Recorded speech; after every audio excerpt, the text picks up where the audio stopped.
Today, we are going to strip computing down to its absolute core. Seriously, no confusing jargon, no long lectures, just the essential building blocks you absolutely need to know to understand how all this tech works.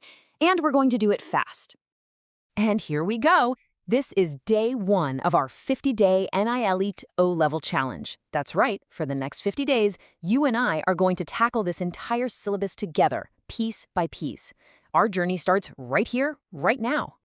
So, what's the mission for today? Super simple, we're breaking down chapter 1, but we're only focusing on the critical topics, the stuff you are actually going to see on the exam.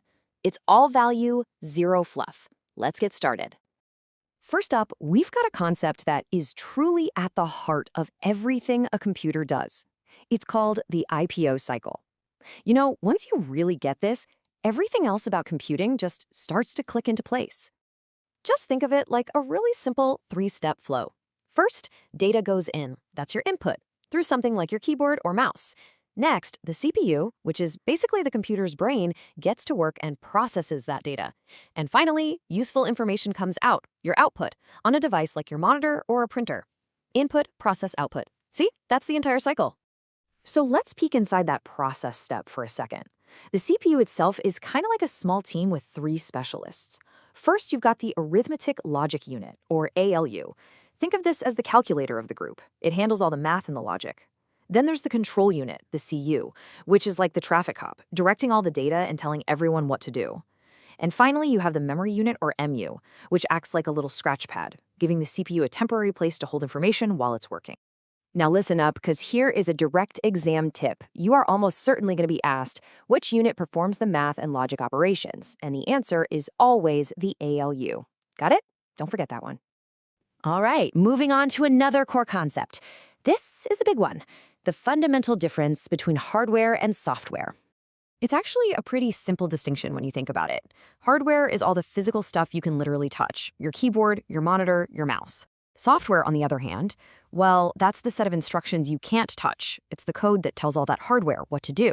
And just so you know, for your exam, we're mostly going to be focusing on the software side of things. Now, software itself kind of splits into 2 main types. First, you have system software.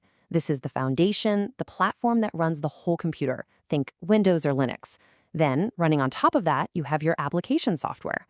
These are the tools you actually use every day, like LibreOffice Writer to type a document or Chrome to browse the web. And here's another pro tip for you. This one is straight out of your syllabus. You need to know the term open source. It just means the software is free for anyone to use, share, and even change if they want to. Now, for the R5 exam, the key example you absolutely must connect with the term open source is LibreOffice. Lock that in. Okay, let's switch gears for a quick history lesson. Now, this next part is pretty much pure memorization, but trust me, these facts show up on the exam all the time. You just need to match the key technology to each of the 5 generations. So we started with those massive, power-hungry vacuum tubes in the first generation. The second generation got a lot smaller thanks to transistors. The third generation packed all those transistors onto tiny integrated circuits, or ICs. The fourth generation put an entire CPU onto a single chip with microprocessors. And today, well, the 5th generation is being defined by artificial intelligence, or AI. Okay, for our final section today, let's look at the core traits that make computers so incredibly powerful. I mean, what actually defines them? For the exam, there are 3 key characteristics you've got to remember: speed, accuracy, and diligence. Now, we all know computers are super fast and incredibly accurate, but it's that third one, diligence, that often trips people up.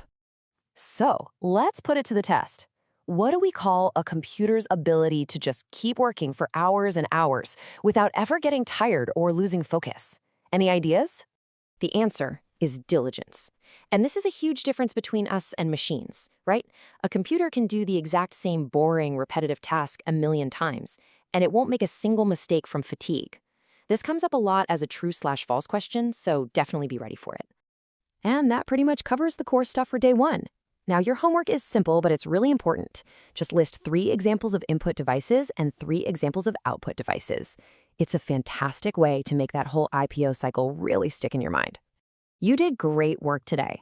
Tomorrow, on day 2, we're going to build on this foundation and tackle operating systems and the basics of Linux. It's a big one, so you really won't want to miss it. I'll see you then. Today, we are going to strip